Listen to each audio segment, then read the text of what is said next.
Hi friends, मुक्तल Joshi. या व्हिडिओमध्ये आपण जिल्हा परिषदेमधील आरोग्य सेवकचे जे सेवा प्रवेश नियम आहेत ते बदलले आहेत अशी जी समाज माध्यमावर म्हणजे सोशल मीडियावर पोस्ट फिरत आहे. मलासुद्धा बऱ्याच जणांनी ती पोस्ट पाठवली. फोन येत आहेत की सर सेवा प्रवेश नियम बदलले, तर मग आता नवीन सेवा प्रवेश नियम कोणते आहेत, मग आता नवीन जाहिरात येणार आहे का. तर अशा हे जे काही प्रश्न आहेत ना की सेवा प्रवेश नियम जर बदलले असतील तर मग कोणते आहेत आणि नवीन जाहिरात येऊ शकते का, याच प्रश्नांची उत्तरं आपण या व्हिडिओमध्ये पाहणार आहोत. आणि सेवा प्रवेश नियम म्हणजे काय तीसुद्धा माहिती मी तुम्हाला या व्हिडिओमध्ये देणार आहे. फक्त व्हिडिओ शेवटपर्यंत पहा. या व्हिडिओला सर्वांनी लाईक करा, शेअर करा आणि विठ्ठल जोशी जे आपलं यूट्यूब चॅनल आहे ते सबस्क्राईब करा. जर तुम्हाला MPW रेकॉर्डेड व्हिडिओ कोर्स विकत घ्यायचा असेल तर प्ले स्टोअरवरून विठ्ठल जोशी ॲप डाउनलोड करा आणि MPW रेकॉर्डेड व्हिडिओ कोर्स विकत घ्या. फक्त 500 रुपयामध्ये तुम्हाला संपूर्ण सिलेबसचे व्हिडिओ या कोर्समध्ये मिळून जातील. सर्वात आधीनं सेवा प्रवेश नियम म्हणजे काय ते मी तुम्हाला सांगतो. तर सेवा प्रवेश नियम म्हणजे काय माहीत आहे का, तर एखाद्या पदाचे सेवा प्रवेश नियम ठरवले जातात. म्हणजे त्या पदासाठी लागणारी पात्रता काय आहे ती सांगितलेली असते. शैक्षणिक पात्रता, त्याच्यानंतर वयाची पात्रता काय आहे त्याची माहिती दिलेली असते. त्याच्यानंतर पदोन्नती कशी होणार त्याची माहिती दिलेली असते. जर अनुभवाची गरज असेल तर कोणता अनुभव पाहिजे, नसेल तर तसंही त्याचा उल्लेख म्हणजे त्याची पण माहिती असते जर अनुभवाची आवश्यकता असेल तर. त्याचबरोबर म्हणजे तुमचं संगणकीय पात्रता लागते का याचीसुद्धा माहिती दिलेली असते.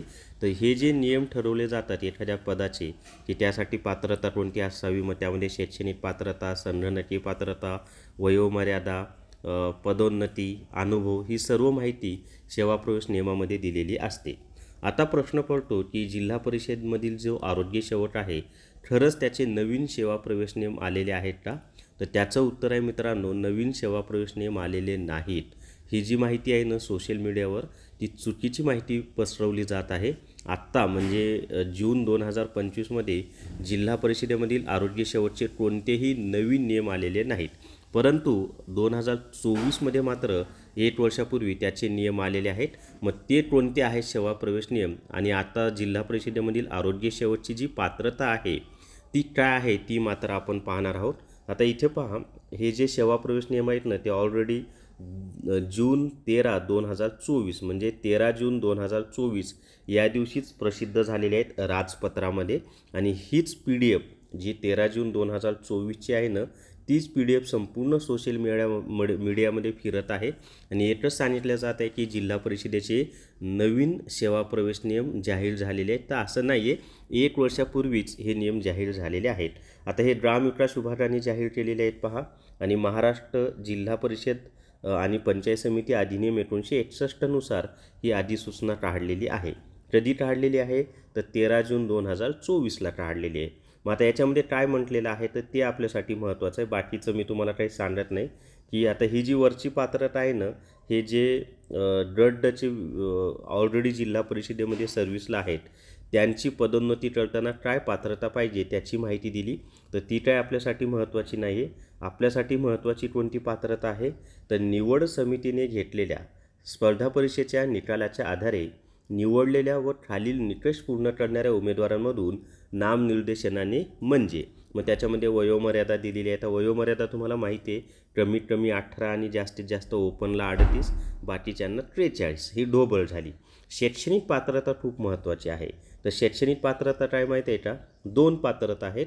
पहिली आहे की विज्ञान या विषयासह उच्च माध्यमिक शालांत प्रमाणपत्र परीक्षा म्हणजे 12वी किंवा समतुल्य अर्हता परीक्षा उत्तीर्ण असावी. याचा अर्थ काय की 12वीला सायन्स असावं. आता ही झाली पहिली पात्रता, नुसतं 12वीला सायन्स आहे. आता दुसरी पात्रता त्यांनी काय दिलेली आहे तर बहुउद्देशीय आरोग्य कर्मचारी यांच्यासाठी शासनाच्या विभागीय आरोग्य आणि कुटुंब कल्याण प्रशिक्षण केंद्र आणि सार्वजनिक आरोग्य संस्था नागपूर यांच्याकडून घेण्यात येणारे 12 महिन्यांचे मूलभूत प्रशिक्षण किंवा शासनाने समकक्ष ठरवलेल्या इतर संस्थेतील म्हणजे आपलं सॅनिटरी इन्स्पेक्टर अभ्यासक्रम 3 संधीमध्ये यशस्वीरित्या पूर्ण करणे आवश्यक राहील. याचा अर्थ काय माहिती आहे का की जेव्हा तुम्ही फॉर्म भरत आहात त्यावेळेला सॅनिटरी इन्स्पेक्टरचा कोर्स नसला तरी चालतो. नुसतं 12वी सायन्स असेल तर 12वी सायन्सच्या आधारे तुम्ही अर्ज करू शकता. आणि जेव्हा तुमची निवड होईल, निवड झाल्यानंतर 3 प्रयत्नामध्ये तुम्ही तो सॅनिटरी इन्स्पेक्टरचा कोर्स पूर्ण करणं आवश्यक आहे. म्हणजे आता जेव्हा केव्हा जिल्हा परिषदेची नवीन जाहिरात येईल ना, त्यावेळेला ज्यांचं 12वी सायन्स झालेलं आहे ते विद्यार्थी अर्ज करू शकतात. आणि निवड झाल्यानंतर मात्र त्यांना 3 प्रयत्नामध्ये सॅनिटरी इन्स्पेक्टरचा कोर्स पूर्ण करणं आवश्यक आहे. आता याच्यामध्ये अजून एक काय माहीत आहे का, की आपल्याकडे आधी आरोग्य सेवक 40% आणि आरोग्य सेवक 50% असं एक हे होती. म्हणजे 40% आणि 50% अशी एक फोड होती. तर तीसुद्धा त्यांनी रद्द केली आणि आता सरळ सरळ पदोन्नतीने 25% म्हणजे 100पैकी 25 जागा पदोन्नतीने भरल्या जाणार आणि 75 जागा ह्या आपल्या सरळ सेवेच्या माध्यमातून भरल्या जाणार. म्हणजे 40% आणि 50% हा क्रायटेरिया त्यांनी बंद केलेला आहे. 50% म्हणजे काय होतं, तर ज्यांच्याकडे मलेरियाचं म्हणजे फवारणी कर्मचारी म्हणायचे, त्यांना 90 दिवसाचं फवारणी कर्मचारी कॉन्ट्रॅक्ट बेसवर ज्यांनी काम केलेलं असेल ना, त्यांना ते सर्टिफिकेट मिळायचं आणि त्यांच्यासाठी त्या जागा राखीव होत्या 50% आणि 40% जागा ह्या सरळ सेवेतून भरल्या जायच्या. परंतु आता 75% जागा ह्या सरळ सेवेतूनच भरल्या जाणार आहेत. 40% आणि 50% हा क्रायटेरिया त्यांनी रद्द केलेला आहे. 25% पदोन्नती आणि 75% सरळ सेवा. तर हा एक महत्त्वाचा बदल झालेला आहे. आणि त्यांनी पुढे संगणकीय पात्रतेमध्ये दिलेलं आहे की फॉर्म भरताना जरी तुमचं MSc IIT नसेल तरी चालेल, पण नंतर मात्र तुम्हाला MSc IIT पूर्ण करावं लागेल. तर असे हे सेवा प्रवेश नियम आहेत. आणि एक लक्षात ठेवा की जिल्हा परिषदेमधील आरोग्य सेवकसाठी 12वी सायन्स असलं तरी तुम्ही अर्ज करू शकता आणि निवड झाल्यावर 3 प्रयत्नामध्ये सॅनिटरी इन्स्पेक्टरचा कोर्स पूर्ण करायचा आहे. पण सार्वजनिक आरोग्य विभागामध्ये जर तुम्हाला आरोग्य सेवकचा फॉर्म भरायचा असेल तर तिथे मात्र 12वी सायन्स प्लस सॅनिटरी इन्स्पेक्टर असं दोन्ही कंप्लीट पाहिजे फॉर्म भरतानाच. महानगरपालिकेमध्ये अर्ज करायचा आहे तर 12वी सायन्स असलं तरी तुम्ही अर्ज करू शकता आणि नंतर 3 प्रयत्नामध्ये सॅनिटरी इन्स्पेक्टरचा कोर्स तुमचा कंप्लीट पाहिजे. तर हा फरक तुमच्या लक्षात आलेला असेल. आणि कोणतेही नवीन सेवा प्रवेश नियम प्रसिद्ध झालेले नाहीत.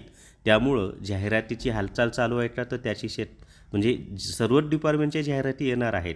परंतु जे म्हटलं जातं की नवीन सेवा प्रवेश नियम आले म्हणजे आता जाहिरात येण्याची शक्यता खूप जास्त असते, तसं आपण म्हणू शकत नाही. कारण काही जिल्हा परिषदेच्या ज्या नियुक्त्या आहेत त्या अजूनही रखडलेल्या आहेत, जी 2023मध्ये परीक्षा झाल्या होत्या त्यापैकी. त्यामुळं जाहिरात लगेच येईल असं नाही, जाहिरात येणार आहे पण लगेच येईल याची शक्यता कमी आहे. कारण आधीच्याच नियुक्त्या अजून रखडलेल्या आहेत.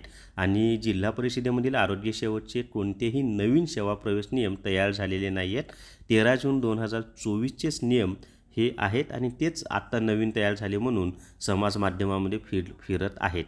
तर जर तुम्हाला सर्व स्पर्धा परीक्षांसाठी म्हणजे सरळ सेवा परीक्षांसाठी एकच रेकॉर्डेड हुडो कोर्स घ्यायचा असेल, वेगवेगळ्या पदांचा वेगवेगळ्या घेण्यापेक्षा सर्व पदांसाठी सरळ सेवेच्या एकच रेकॉर्डेड हुडो कोर्स घ्यायचा असेल तर फक्त 999 प्लस GSTच्या कमी फीमध्ये हा कोर्स मी उपलब्ध केलेला आहे.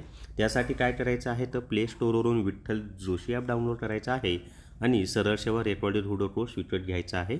तर या व्हिडिओमध्ये एवढीच माहिती. या व्हिडिओला सर्वांनी लाईक करा, शेअर करा आणि विठ्ठल जोशी जे आपलं यूट्यूब चॅनल आहे ते सबस्क्राईब करा. Thank you very much.